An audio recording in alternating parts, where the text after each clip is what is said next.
Kanuni 13 za kufanya mtihani. Kanuni 13 za kufanya mtihani. Kuna kanuni 13 za kufanya mtihani. Mkazo wa saa hii utambue kanuni 13 za kufanya mtihani. Naomba utambue kuna kanuni 13 za kufanya mtihani. Sheria, kanuni ya taratibu 13 za sheria bora za kufanya mtihani. Kuna kanuni 13 za kufanya mtihani. Kanuni 13 za kufanya mtihani. Kabla ya kufanya mtihani, soma kwa bidii sana. Usingoje mtihani umekaribia ndipo usome. Hiyo ni kanuni ya kwanza. Kwa hiyo unaandika, unaweza ukaandika mahali popote ukatambua kanuni 13 za kufanya mtihani. Kanuni ya kwanza, kabla kufanya mtihani, soma kwa bidii sana. Usingoje mtihani umekaribia ndipo usome. Hiyo ni kanuni ya kwanza, andika. Namba 2, usiku unaofuata siku ya mtihani uwe na muda wa kutosha wa kulala. Usisome hadi usiku wa manane. Usiku unaofuata siku ya mtihani uwe na muda wa kutosha wa kulala. Usisome hadi usiku wa manane. Yaani hiyo ni namba 2, kanuni za kufanya mtihani. Wanafunzi shuleni, madigrii, maprofesa, ukitaka uwe profesa, uwe rais, uwe Bill Gates, na kuelekeza uwe rais, uwe Mwingereza, wa dunia hii.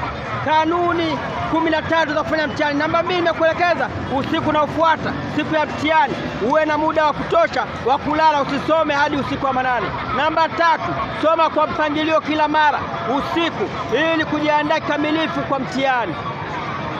Namba 3, soma kwa mpangilio kila mara usiku ili kujiandaa kikamilifu kwa mtihani.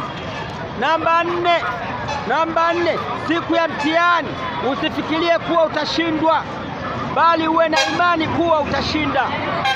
Ondoa wasiwasi na mashaka. Siku ya mtihani, unapokwenda kufanya mtihani, usifikirie kuwa utashindwa, bali uwe na imani kuwa utashinda. Ondoa wasiwasi na mashaka. Namba 5, wahi kwenye chumba cha mtihani, kwani kuchelewa kunaleta hofu. Namba 6, chukua vifaa vyote muhimu katika mtihani.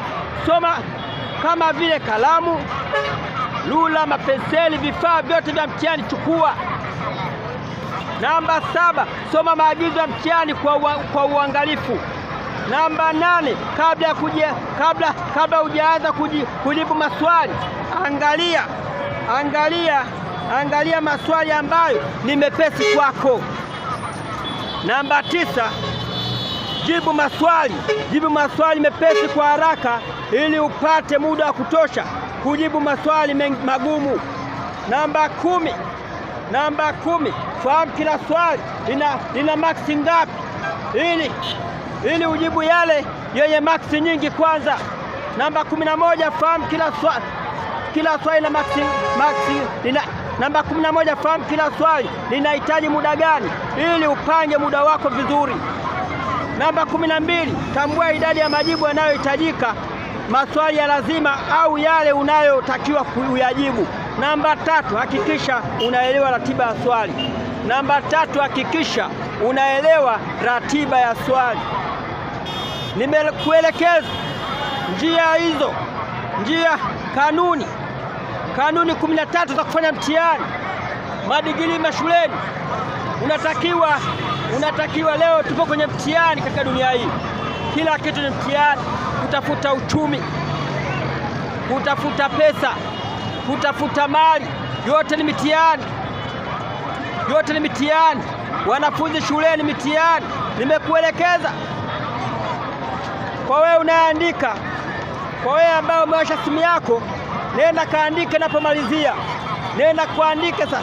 Kaandike kanuni 13 za kufanya mtihani. Andika kanuni 13 za kufanya mtihani. Nenda kaandike. Napomalizia, nenda kaandike kanuni hizo 13 za kufanya mtihani. Nenda kaandike napomalizia masaa haya. Namba 1, kabla ya kufanya mtihani, soma kwa bidii sana, usingoje mtihani umekaribia ndipo usome. Namba 2, usiku unaofuata siku ya mtihani uwe na muda wa kutosha wa kulala, usisome hadi usiku wa manane. Namba 3, soma kwa mpangilio kila mara usiku ili kujiandaa kikamilifu kwa mtihani. Namba 4, siku ya mtihani usifikirie kuwa utashindwa, bali uwe na imani kuwa utashinda. Ondoa wasiwasi na mashaka. Namba 5, wahi kwenye chumba cha mtihani, kwani kuchelewa kunaleta hofu. Namba 6, chukua vifaa vyote muhimu katika mtihani kama vile kalamu, rula, penseli, vitu vyote. Namba 7, soma maagizo ya mtihani kwa uangalifu. Namba 8, kabla hujaanza kujibu maswali, angalia maswali ambayo ni mepesi kwako. Namba 9, jibu maswali mepesi kwa haraka ili upate muda wa kutosha kujibu maswali magumu. Namba 10, fahamu kila swali lina maksi ngapi ili ujibu yale yenye maksi nyingi kwanza. Namba 11, fahamu kila swali linahitaji muda gani ili upange muda wako vizuri. Namba 12, tambua idadi ya majibu yanayohitajika, maswali ya lazima au yale unayotakiwa uyajibu. Namba 13, hakikisha unaelewa ratiba ya swali. Nimekuelekeza hizo sheria 13 za kufanya mtihani ili utambue namna ya kufanya mtihani. Madigrii, maprofesa mashuleni, umetambua namna ya kufanya mtihani. Mungu akubariki, Mungu akubariki. Unapokwenda kujifunza, ukae kwa imara na upate kuwa kushinda mtihani, kushinda majaribu, kushinda aina zote za matatizo katika dunia hii, na Mungu akusaidie, utakuwa umeshinda.